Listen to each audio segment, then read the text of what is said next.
वेदांत चिंतन करायला लोक जास्त आहेत का बाहेरून परमार्थ करायला जास्त लोक आहेत? गर्दा कुठे? बाहेरून अंतःकरणाचा त्याचा संबंध आहे का?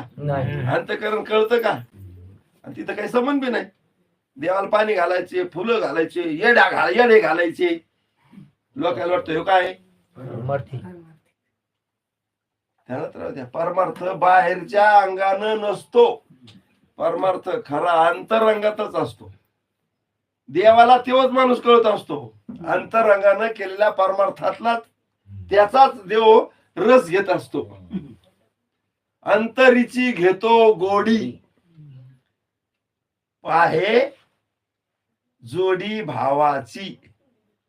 देव सोयरा देव सोयरा देव सोयरा दिनाचा.